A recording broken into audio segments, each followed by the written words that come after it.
Jésus, j'étais malade, il est venu dans le pays, j'étais sans papier, mais aujourd'hui j'ai les papiers, j'étais sans travail, il est venu me bénir, j'ai eu mon travail, ensuite j'ai eu la promotion, après la promotion j'ai eu le mariage, après le mariage j'ai eu les enfants, oh, tu peux l'acclamer, tu peux l'acclamer. Y a-t-il de ceux qui ont compliqué Jésus?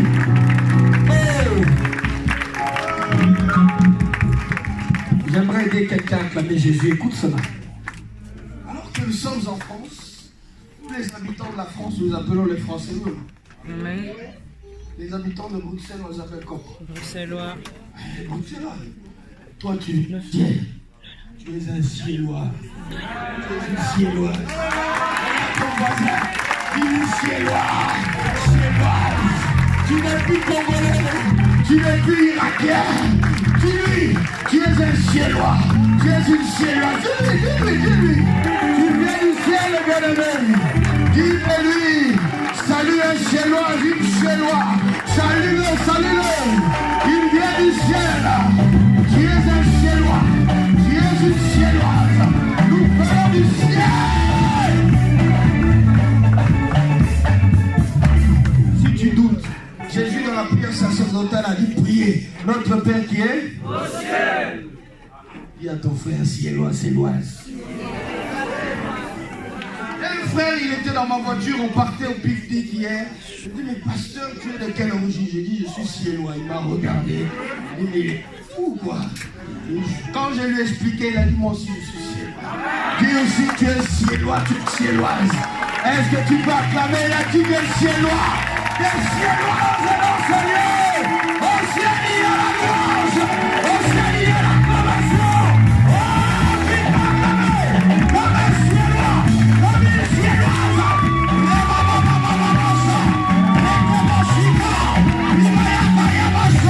Moi, je parle la langue du ciel. Moi, je parle la langue du ciel. Ce n'est pas une langue maternelle. C'est la langue paternelle, bien-aimé. Cet après-midi, il y aura trop de réma. Tu as besoin de nettoyer tes oreilles parce qu'ils ont été pollués de mauvaises informations. Je te donne une information. N'est-ce pas qu'il fait beau cet après-midi? Que tu le veuilles ou non, il fait chaud, oui ou non? C'est une information. Maintenant, je vais te donner une autre information. Je te le dis, cet après-midi, tu dois être béni. Vouloir ou pas, c'est une information qui doit être bénie. Reçois ta bénédiction dans Dieu. C'est une information. Ça ne te décide pas. Arrache ta bénédiction. Arrache-la. La Bible dit, le royaume des cieux est pour ceux qui sont violents. Arrache dans Dieu. Arrache ton mariage. Arrache ton divorce. Arrache ton enfant. Arrache ton santé. Arrache. Aujourd'hui, on va pas arracher. La Bible dit que le royaume des cieux est pour ceux qui sont violents, qui sont pas. Acclame, Ciellois.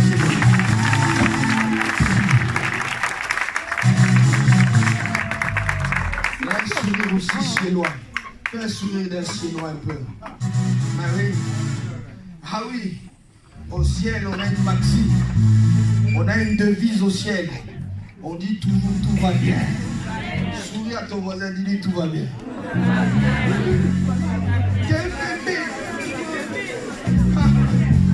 Si tu souris pas, c'est-à-dire que tes problèmes t'ont dominé.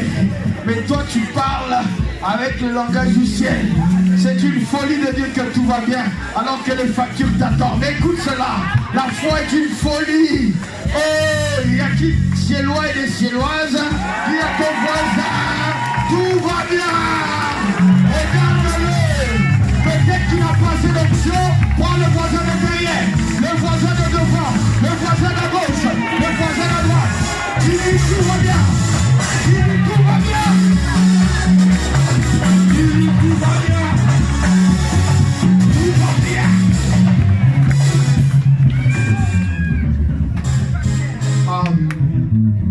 Alors nous allons ouvrir notre constitution. Amen. C'est cet après-midi, je viens comme un parlementaire céleste. Les parlementaires discutent que la Constitution. Nous avons une Constitution. Bon, et comme il y a des religieux ici, prends ta Bible. Tu pas compris. Ta Bible, toi qui es religieux. Moi, je prends ma Constitution. À l'article 1 des Genèse. Vas-y, c'est l'article 1. Nous irons à l'alinéa 35. Vas-y. Nous nous tenons debout. Prends ta Constitution. Aujourd'hui, nous sommes tous des parlementaires du ciel. Ah, ici, nous sommes venus siéger. Nous sommes au Parlement. Regarde ton voisin, tu dis, tu es un député, toi. On est au Parlement ici. C'est ici qu'on décide de tout. Ce n'est pas dans les bars, dans les bistrots qu'on décide. C'est au Parlement. C'est au Sénat. Et aujourd'hui, nous sommes au Parlement de Dieu. Oh. Est-ce que tu as compris cela, bien-aimé? Prends ta Constitution, bien-aimé. Dans le premier livre de notre Constitution, Genèse, à l'alinéa 35, c'est-à-dire Genèse, chapitre 35.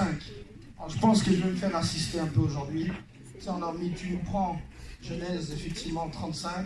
C'est une lecture 35. C'est une lecture très intéressante. Pour toi, ça sera long, mais pour ton âme, ça sera bon. Amen. Je répète, pour toi, ça sera long, mais pour ton âme, ça sera bon. Amen. Genèse 35, du verset 1 au verset 14.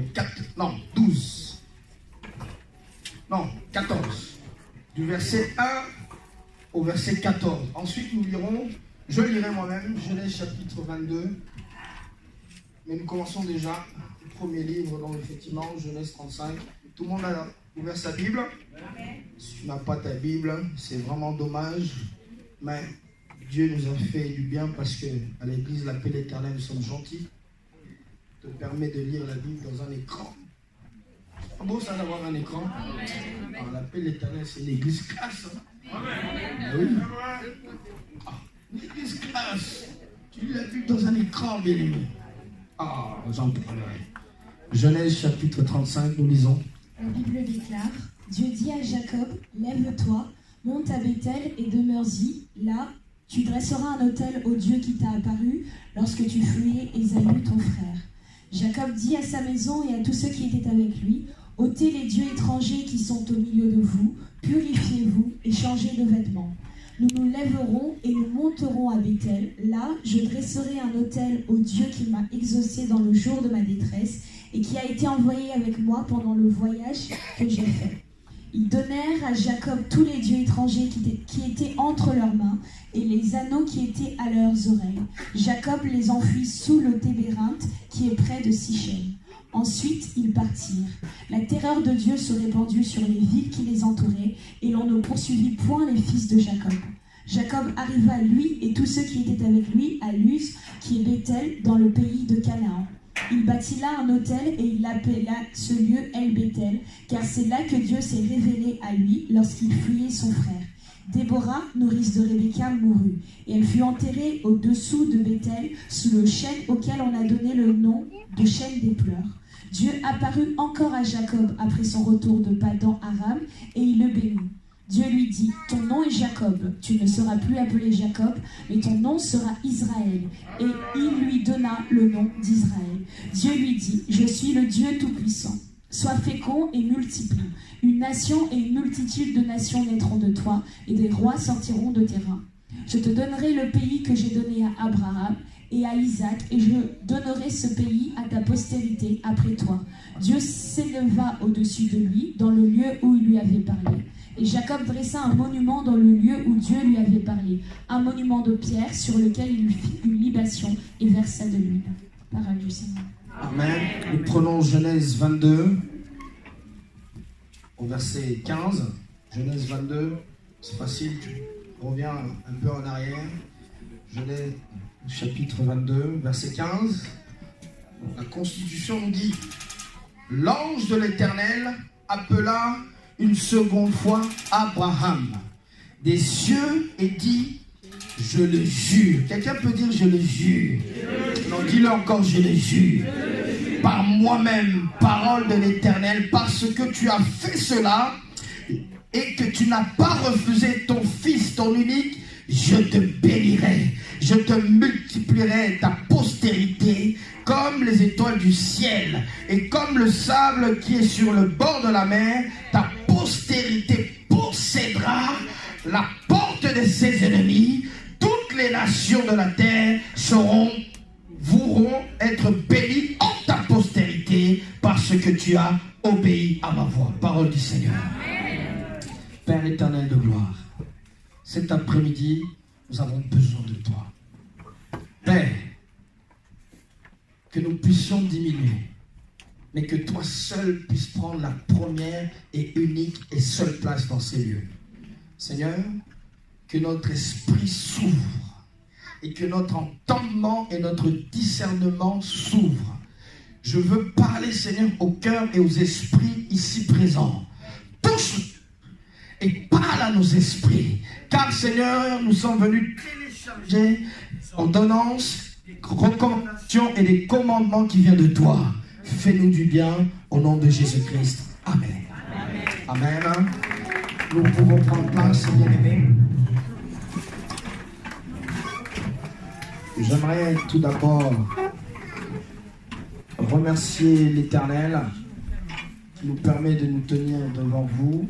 C'est une grâce et surtout une responsabilité énorme. Croyez-moi, ça n'a pas été simple de pouvoir préparer ce message, mais comme Dieu est fidèle, il parle toujours à son peuple. Amen. J'aimerais aussi remercier notre papa, le berger de cette maison. Est-ce qu'on peut acclamer le Seigneur pour sa vie? Notre papa Antonio. Nous avons aussi l'honneur d'avoir maman évangéliste Susanna parmi nous. Est-ce qu'on peut l'honorer? Et nous avons aussi le ministre, l'évangéliste et prospère que nous acclamons au nom de Jésus. Amen. Bien-aimé, ce n'est pas moi qui le dis, c'est la parole de Dieu. Les ministres ont droit à un double honneur. C'est comme ça. Moi, je m'acquitte des Écritures. Partout où tu es, quand tu es d'une autorité, on te reconnaît et on te salue, on t'accueille. À combien plus forte raison des parlementaires du ciel. Tout ce que leur bouche déclare, la main de Dieu l'accomplit. Voilà pourquoi nous devons les honorer. Encore une fois. Merci Jésus. Évidemment, de bénir le Saint-Esprit qui est ici présent. C'est vraiment merveilleux d'être à l'église l'appel l'Éternel. Là où Dieu parle, bien-aimé, parce que ici Dieu parle. Qui a cette conviction que Dieu lui parle ici? Alors je te le dis encore cet après-midi, Dieu va te parler. Si tu peux avoir cette foi de dire Dieu parle-moi cet après-midi. Pour ceux qui notent, le thème que nous allons aborder cet après-midi, c'est de Bethel à El Bethel. Je répète, de Bethel à El Bethel. C'est important de lire, bien aimé, les Écritures parce que être enfant de Dieu te donne, pour ne pas dire la responsabilité, quelque part, d'avoir le choix dans la vie. Et si tu veux être prospère sur cette terre, tu dois lire la Bible. Amen. La Bible, au-delà d'être notre mode d'emploi sur la terre, c'est notre moyen d'aller au ciel. Amen. Et l'appel de l'Éternel, bien aimé, a cette vocation de te montrer la direction d'aller au ciel. Malheureux ceux qui viennent à l'église, mais qui n'iront pas au ciel. Parce qu'ils n'appliquent pas la Constitution. Il faut que tu arrives à comprendre. Il y a des personnes qui sont en France, qui travaillent en France, mais qui ne sont pas français. Crois-moi, ceux-là, ce sont les plus malheureux. Parce qu'ils sont limités. Il y a des postes qu'on ne leur donnera pas, parce qu'ils ne sont pas français. Mais écoute cela. Quand tu viens en Jésus-Christ, il te garantit d'aller au ciel. C'est la chose la plus merveilleuse. Mais comprends une chose, le ciel c'est pour demain. Pour l'instant, battons-nous pour ce que nous devons avoir ici-bas. Amen. Et cela est très important. Parce qu'en toile de fond du message d'aujourd'hui, nous avons ce grand séminaire la semaine prochaine. Dis à ton voisin, on a un séminaire la semaine prochaine. Ah, dis-le bien. Le vendredi 27, dis-lui. Nous sommes de tradition orale. Même si on t'envoie les SMS, tu ne réponds même pas. Alors dis-lui vendredi 27, samedi 28, dimanche 29. C'est pas à moi, dis à ton voisin. Oh, mais dis-le lui, parce que toi tu ne veux pas venir. Commence à dire à ton voisin séminaire, 3 jours. 27, 28, 29. Débrouille-toi par tous les moyens d'être là. Est-ce qu'on peut m'afficher le flyer du séminaire? Très important. Avec ce thème très très majeur, la conquête. Dis à ton voisin la conquête. Dis-lui la conquête. Pendant que tu dis ça, même dans ton esprit, il se passe quelque chose. Alors, en toile de fond, effectivement, nous avons ce séminaire la semaine prochaine. C'est un séminaire pour toi qui m'entends. Amen. Et crois-moi, celui qui doit conquérir, c'est toi. Papa nous parle actuellement d'un homme, un personnage biblique qui est très important, qui est Abraham, qui est devenu Abraham. Et tu comprends que pour qu'il devienne Abraham, il y a eu un processus, bien-aimé. Comprends aussi que Dieu veut faire de toi un Abraham. Mais il faut subir le processus. Il faut accepter les étapes que Dieu veut t'emmener. Et on est allé dans Genèse 12, puis dimanche dernier dans Genèse 13, là où Dieu a ordonné à Abraham de se séparer de son nouvel hôte. Amen. La séparation est difficile, mais elle est nécessaire pour que tu rentres dans ta destinée. Ce mercredi qui était là, l'évangéliste nous a emmenés dans une méditation profonde. Si tu ne te sépares pas de l'autre, Dieu même ne va pas opérer. Pour que tu rentres dans ton alliance, il faut que tu te sépares de l'autre. La séparation est difficile. Ça doit être douloureux. Il faut que ça fasse mal. Sinon, ce n'est pas une séparation. Mais oui, demande aux gens qui se séparent. Ils vont t'aider. Et tu comprends que l'autre n'est pas forcément une personne. Ça peut être un esprit. Ça peut être une habitude. Comme on a parlé ce matin au premier culte, c'est pour ça que j'encourage vraiment tout le monde à être au premier culte aussi. On a parlé du caractère. Il y a des femmes parmi nous, elles aiment tellement Dieu, mais elles cherchent le mariage. Elles nous demandent, pasteur, impose-nous les mains jusqu'à devenir chauve. Je peux t'imposer du 1er janvier au 31 décembre. Si tu ne changes pas ton caractère, aucun homme va accepter de vivre avec toi. Il est important de te dire cette chose fondamentale. Tu peux être loin, mais si tu es impoli, tu iras nulle part. Tu peux avoir la grâce de ressusciter des morts, mais si tu dis que des paroles mensongères, tu vas mourir. Si vous croyez que je mens, allez lire les livres des Actes des Apôtres. Anania et Saphira, qu'est-ce qu'ils ont fait devant l'apôtre Pierre? Ils ont menti. Pierre a redonné la mort subite.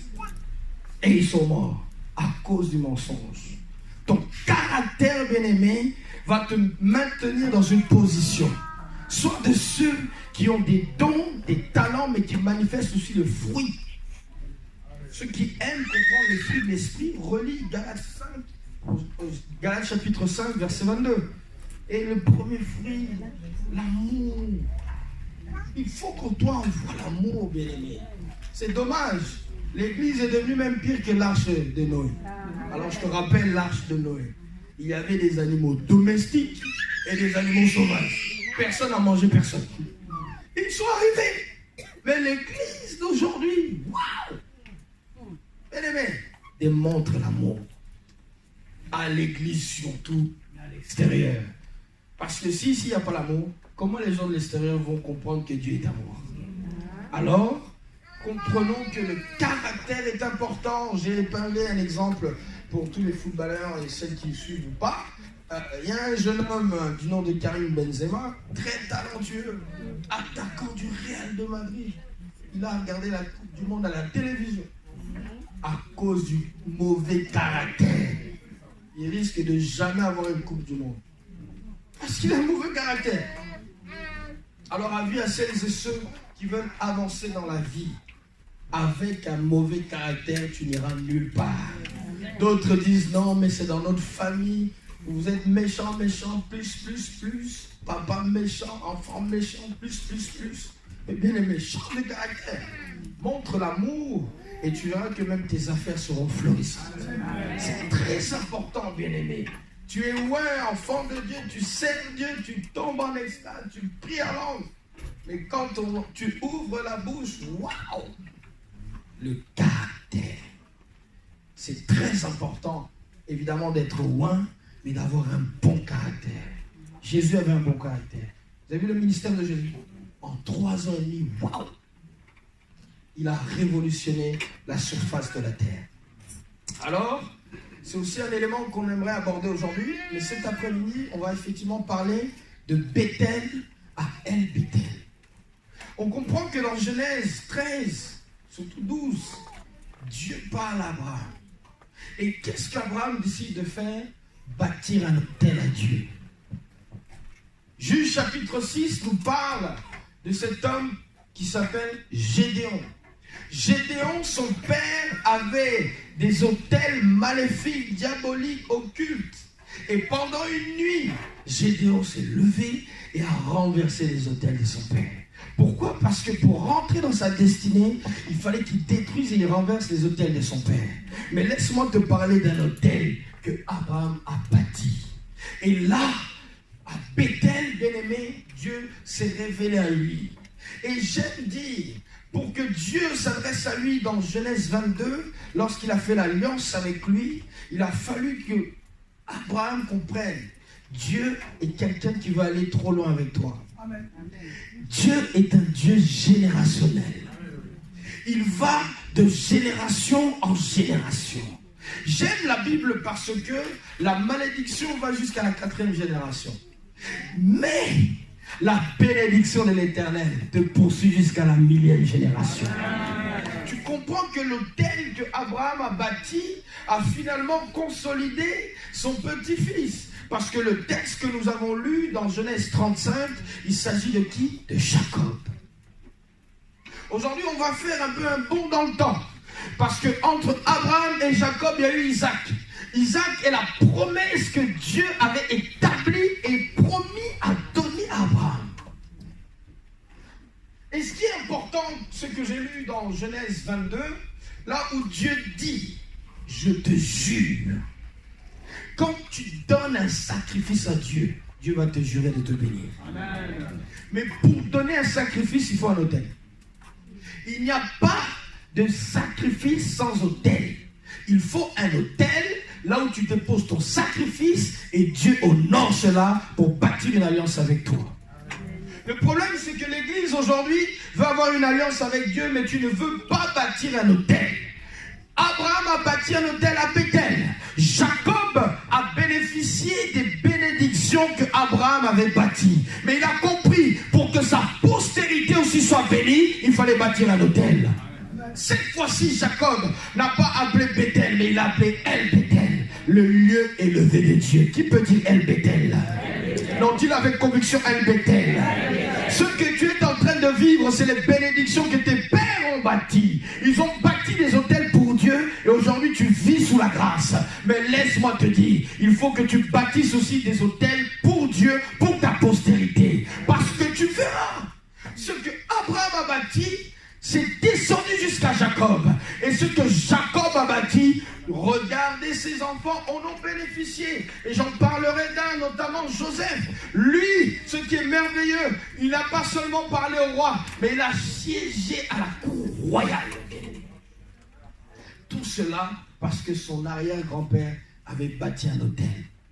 J'aimerais parler à une église qui comprend que la conquête, oui, dépend du caractère, mais dépendant de ton alliance avec Dieu. Amen.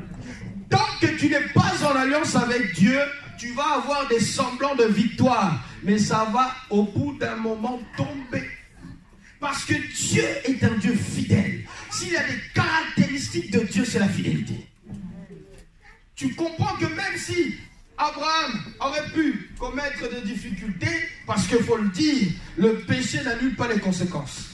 Ah oui, j'aime le dire à quelqu'un. Quand tu regardes Adam et Ève, ils ont péché en Éden. Dieu les a chassés du jardin, oui ou non? Amen. Comprends une chose, Dieu pardonne les péchés, mais il y a toujours les conséquences du péché. Et c'est là ce que certains sont en train de vivre. Mais j'ai une bonne nouvelle à t'annoncer. Pour que les conséquences s'annulent, bâtis un nouvel autel.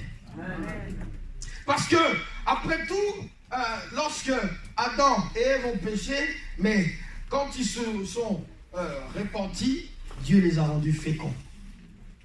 Dieu pardonne, mais il y a des conséquences. Et l'une des choses qu'il faut faire pour annuler les conséquences, c'est bâtir un autel à Dieu. J'aimerais ouvrir les oreilles de quelqu'un, te pousser à te dire, si tu es autant combattu dans tout ce que tu veux faire, il te manque de bâtir un autel à Dieu. L'autel va crier ton alliance avec Dieu. Parce que c'est à l'autel que tu vas y déposer, bien aimé, des sacrifices. C'est cela qui parlera en ta faveur. Jacob, à son tour, est arrivé à bâtir un autel à Dieu et l'appelle El-Bethel. Et ce qu'il y a de merveilleux, c'est là vraiment le cœur du message. C'est que quand Jacob a bâti cet autel, la Bible le dit, Dieu a changé son nom. J'aimerais dire à quelqu'un cet après-midi, Dieu va changer ton nom. Amen. Quand Dieu change ton nom, c'est la promotion divine. Amen. Dieu, lorsqu'il t'élève, que tu le veuilles ou non, le monde le saura. Amen. Comment peux-tu penser que Dieu est tout puissant et il fait des petites choses? Non. Dieu fait des grandes choses. Et lorsqu'il a appelé Jacob Israël, il lui a donné les mêmes paroles qu'il a données à son grand-père. Je te bénirai et je te multiplierai. Qui croit que Dieu va le bénir? Qui croit que Dieu va le multiplier? Qui croit que Dieu va l'emmener à une vitesse que les hommes vont dire non, ça ce n'est pas autre chose mais que Dieu. Genèse 35, bien aimé, est une histoire évidemment douloureuse au début, parce que Jacob, lui qui avait volé la bénédiction de Isaac, devait retourner auprès de son père pour pouvoir enterrer son père avec son frère. Mais le problème, c'est que son frère Ésaü avait la dent dure. C'est-à-dire qu'il avait une mémoire infaillible. J'allais dire à quelqu'un, les ennemis ne t'ont pas oublié. Ils attendent ta chute. Ils attendent que tu reviennes sur le lieu du crime. Et ils te diront, on t'attendait. Maintenant que tu es revenu, on ne va pas te louper. Ah, ça me rappelle une histoire drôle. Hein? J'étais avec papa, on était à la ville de Banzako. Qui connaît cette ville? C'est une ville mythique. J'en parle aujourd'hui avec honneur. Il y a 2 ans, on arrive à la municipalité. Papa a sorti son passeport, moi aussi. Je dis, ben, je vais faire mes papiers. La dame qui me reçoit, ah non, c'est une sorcière. Non, je l'ai dit. Vous savez, avant les sorciers, ils étaient vilains. Mais aujourd'hui, ils sont classe. Ils mettent des talons, ils travaillent dans des bureaux. Il y en a même, ils parlent anglais. Ouais. Une vraie sorcière. Sorcière. On arrive dans son bureau. Bonjour, bonjour. Eh, papa Pagnon. Mon frère, ça va? Oui. La famille, ça va? Oui, mais oui. Bon, je dis, bon, papa, nous traitons notre affaire et on part. Il dit, mais vous êtes venu faire quoi? Il dit, mais on est venu traiter les papiers du fils. Elle me regarde. Elle me dit, ah, vous êtes parti. Vous croyez que nous, on allait mourir ici? Je ne traiterai pas ça. J'ai dit, non, c'est une sorcière. C'est pas normal. Moi, je vais chercher mes papiers et tu me dis, non, comme vous êtes parti et vous êtes revenu, je ne traiterai pas. Bien aimé, Dieu a ouvert une autre porte, dit, oh. Elle croyait que ma destinée était entre ses mains. Dieu a ordonné, rentrez à Luanda, faites tout là-bas. J'attends. En octobre, je vais descendre là-bas, je vais dire, voilà, tu ne voulais pas me donner. Maintenant, voilà mon passeport. Tes ennemis ont une bonne mémoire, bien aimé. Mais laisse-moi te dire qu'ils veuillent ou non, ils tomberont, bien aimé. Tu es fidèle. Tu es enfant de Dieu. Tu portes l'identité de Dieu. Il te barre la route, tu traverses. Amen. Eh oui, la Bible a dit qu'ils vous fassent la guerre si j'autorise. Mais ils ne vous vaincront pas. Dieu a permis le combat, mais il ne leur a pas donné la victoire.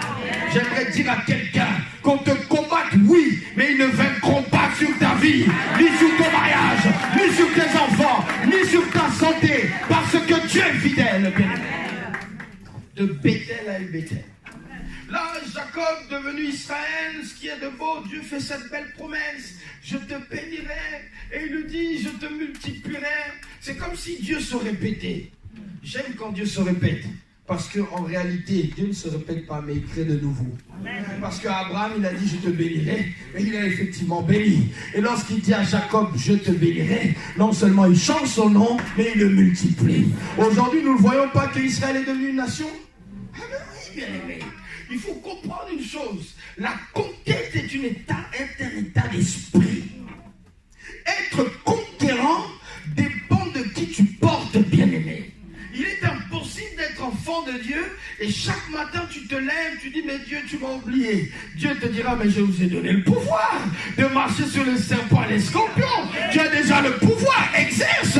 Moi je suis au chaud, là-bas au ciel. Tu as le pouvoir, bien aimé. Des fois on fait des prières pour déranger Dieu, sincèrement. Tu as l'autorité, fais-le, exerce-le. Parce que Dieu, il a d'autres affaires sérieuses à régler. Il y a des choses qui sont à ta portée, bien aimé. Comprends une chose, être un conquérant dépend de ta perception des choses, bien-aimé. Jacob avait compris, peut-être que j'avais usurpé la bénédiction de mon père, mais je sais une chose, Dieu m'a rendu grand. Alors il avait une stratégie, il a envoyé les chameaux, il a envoyé les troupeaux pour calmer le cœur d'Ésaü, mais Ésaü ne voulait que faire. Il a dit, je veux seulement les voir pour les tuer. C'est comme ça que tes ennemis t'attendent, ils disent, je vais les tuer, je vais les tuer. Mais lorsqu'ils te verront, ils pensent qu'ils allaient parler à Jacob, mais en fait, c'est Israël que Ésaü a rencontré. J'aime te dire, tes ennemis ne feront plus à ton vieil homme Jacob, mais c'est ta nouvelle identité. Israël, bien-aimé. Tes ennemis se trompent, bien-aimé. Ils pensent que le même homme que tu étais, l'usurpateur, c'est celui-là aussi qui vont contrecarrer et arrêter. Mais entre-temps, il y a eu El Bethel. Et tu es devenu Israël. Tu comprends un peu là où Dieu veut l'emmener. Cet après-midi, nous n'allons pas prêcher longtemps. Parce qu'il va falloir que tu pries.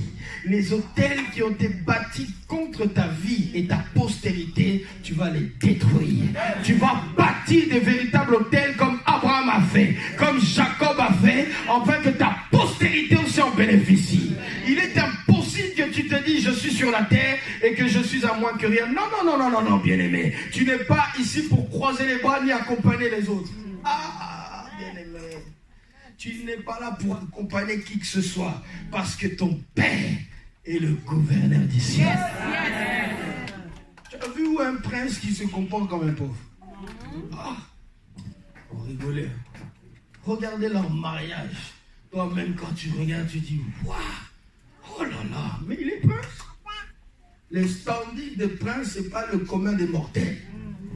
C'est normal que lui aussi, quand il se marie, c'est différent. J'annonce à quelqu'un, ton mariage sera différent. J'annonce à quelqu'un, tes enfants seront différents. Amen. Parce que tu n'es pas n'importe qui. Quand tu es devenu Israël, toutes les condamnations qu'on avait sur ton Jacob sont annulées. Amen. Et là, tu vois que finalement, lorsqu'Ésaü rencontre Israël, il a même embrassé. J'aime te dire, bien-aimé, ne t'arrête plus sur ton passé. Commence à regarder devant. Dieu est un Dieu générationnel. Dieu est un Dieu futuriste. Il ne dit pas je t'ai béni, je t'ai déjà béni. Non, il dit à Abraham, je te bénirai au futur. Il dit à Jacob, je te bénirai. Qui peut dire je te bénirai?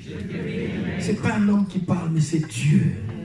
Lorsqu'il prononce une chose, sa main l'accomplit, bien-aimé. Et bien-aimé, ouvrons rapidement Ésaïe chapitre 43. C'est la partie vraiment que j'affectionne. Ce culte a une dose prophétique incroyable. Parce que Dieu veut complètement t'emmener à la conquête. À la conquête. Ésaïe 43. C'est merveilleux. Je lis au chapitre 1. Ainsi parle maintenant l'Éternel qui a créé Jacob, celui qui t'a formé Israël. Dieu a créé Jacob, mais il a formé Israël. Ce matin, je suis venu avec le mandat pour que Dieu forme d'Israël. Tu as été créé comme Jacob, mais Dieu veut te former comme Israël. Et, bien aimé, ça c'est vraiment beau. La suite nous dit, Ne crains rien, car je te rachète. J'aime dire, Dieu t'a racheté. Non, tu ne comprends pas. Je répète, Dieu t'a racheté. Je répète, Dieu a racheté Jacob. Et il va créer Israël. Il poursuit. Je t'appelle par ton nom. Tu es à moi. Tu es la propriété de Dieu. Qui peut dire Amen? Il poursuit. Si tu traverses les eaux, je serai avec toi. Et les flots ne te submergeront point. Qui peut dire Amen? Si tu marches dans le feu, tu ne brûleras pas. Dis Amen. Car je suis l'Éternel ton Dieu, le Saint d'Israël ton sauveur. Je te donne l'Égypte pour la rançon, l'Éthiopie et le sabbat à ta place, parce que tu as du prix à mes yeux. Là où tu es, commence à te lever, bien-aimé, parce que tu as du prix pour Dieu.